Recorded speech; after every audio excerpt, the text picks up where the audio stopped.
Here's a question from Magnus Lindquist. If a human being is started at fertilization, killing an embryo would be murder. But skin cells also have full human DNA.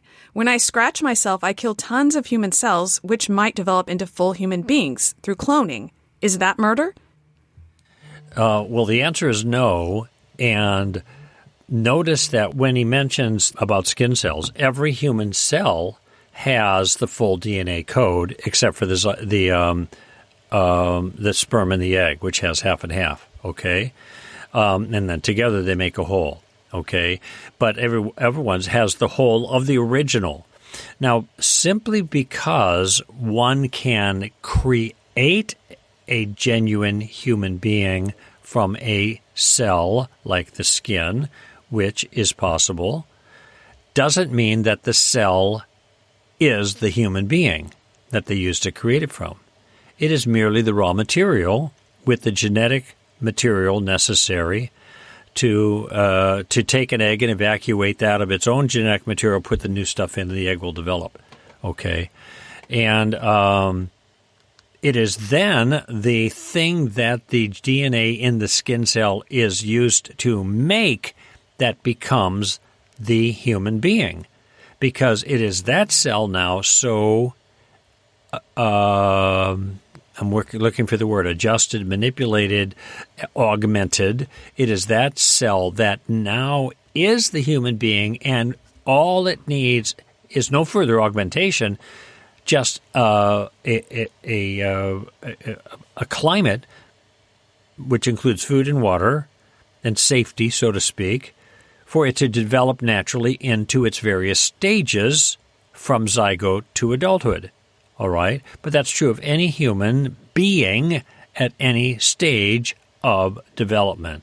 A skin cell is not a human being. And incidentally, our claim as pro-lifers here is not that the zygote is a human being simply because it has a full set of human DNA, which is the parallel that's made between the zygote and the skin cell. Our claim is that we can identify which kind of being is growing inside mom by a look at the DNA, which has a human signature but a unique human fingerprint, so to speak.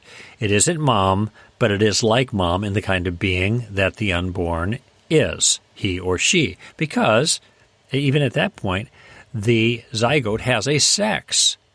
And you allow that to have a favorable environment for growth, and nothing else needs to happen for that to develop through its various stages of humanity, human growth, which allows us visually to make the distinction. Now, I know that the visual thing is important because I saw a video, you saw it too, where there was a discussion with a pro-choicer and a pro-lifer, and there was an embryo that was stuck up in front of his face without warning. And he said, "Are you saying this is a full human being?" And he said, "Yes." He said, "Well, this is an embryo of a dolphin, so there." Well, the pro-lifer got totally tricked there, all right? And if he had known that this was a dolphin, he wouldn't say it was a human being. But then he held up a human embryo and says, they look actually the same. Look at them. You can't tell the difference. And the proper response is, just because they look the same doesn't mean they are the same. There's something on the inside that's different, a different genetic structure that drives the growth and development. And if you just let those two embryos continue to grow, their internal realities, if you will become more and more visually apparent to the observer, even though the differences were there before they were visually apparent. So this guy, he figured, I just did a great, as a mic drop kind of circumstance, and I'm so smart. Well, all he is clever. He simply deceived the pro-lifer, because our pro-life view is not based on what a thing looks like. It's based on what a thing is. And that thing is what it is, even though it looks like different things at different stages, just like every other living human being. When I make this point in my own talks, I talk about how my driver's license was almost out of date for TSA, and, driver's license are every 10 years kind of thing. And so I'd show my driver's license, and then they'd look at my license, and they look at me, then they look at my license, then they look at me, like double-checking, triple-checking, then they say, what happened? Honest to goodness, that's what happened. I said 10 years happened, that's what happened. The fact is that living organisms change the way they look as time goes on, even though they don't change what they are in themselves. People say, well, the zygote doesn't look like a human. Sure it does. It looks exactly like all human beings look at that stage of development, which, by the way, it turns out it's the way a whole bunch of other living things look like at that stage of development.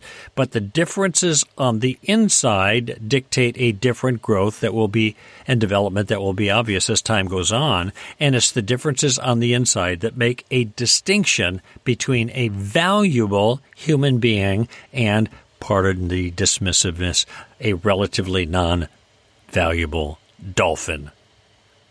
Ironically, there are going to be people that are more concerned about that dolphin fetus than they are about the human fetus. That's part of the tragedy here. But this just gets to the point that the difference isn't just that there is a full set of human DNA in a cell. It's the kind that identifies whatever cell that is as human in the sense of being a human cell.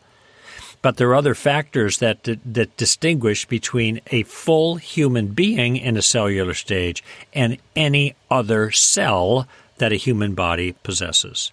And I mean, this is not controversial in terms of embryology and medicine. It's not the slightest bit controversial. There are all kinds of people who bring this up.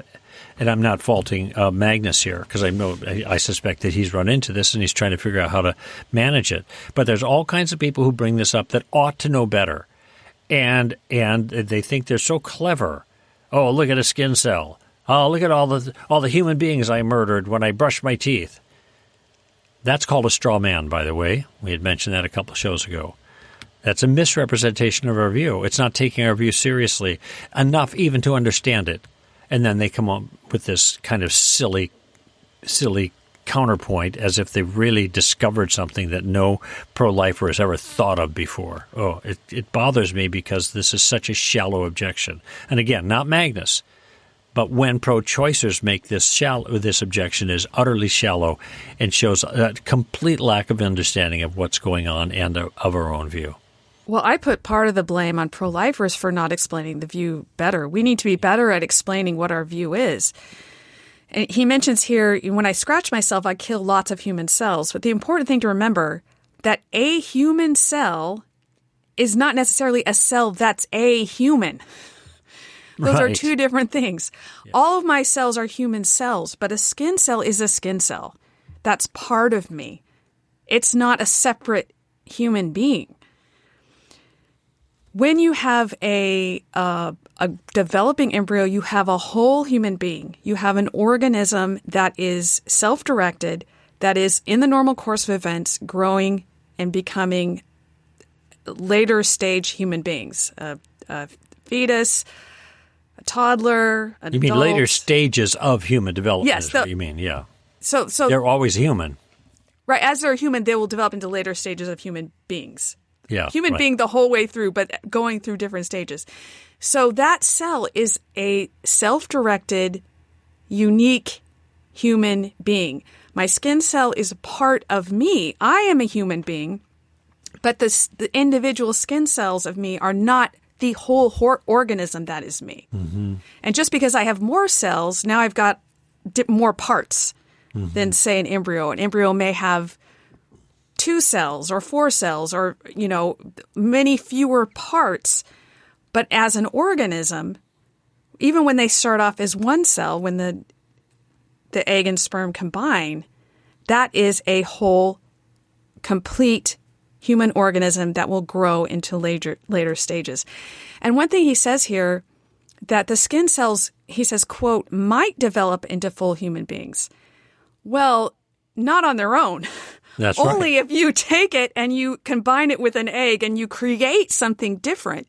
there's no possibility that my skin cell is going to develop into a human being because my skin cell is not a complete organism in itself. It's only part of me. Right. And that, by the way, that reminds me, a fair question to ask, and it's one that you intimated a moment ago. If you have something like a skin cell, it's always appropriate to ask a human skin cell or any other kind, which human being does that cell belong to? Mm-hmm. That makes no sense to ask that question of a zygote, because that zygote, even if it's at the most initial stages, blastula forming, is its own self. It is inside mom, but it's not mom. It doesn't belong to mom in the sense we're talking about it. All right? It is itself. And its individual cells belong to it. So if you have, here is a clump of cells, it's fair to ask, to which human being do these human cells belong? Or, conversely, which human being, from which human being did these cells come? And that makes sense to ask of cells that are parts of human being as opposed to cells that are human beings. And another way to see the distinction is the mother, every cell in the mother's body that's part of the mother will have the same DNA, but there is different DNA in the embryo because the embryo is a separate, complete, unique human being.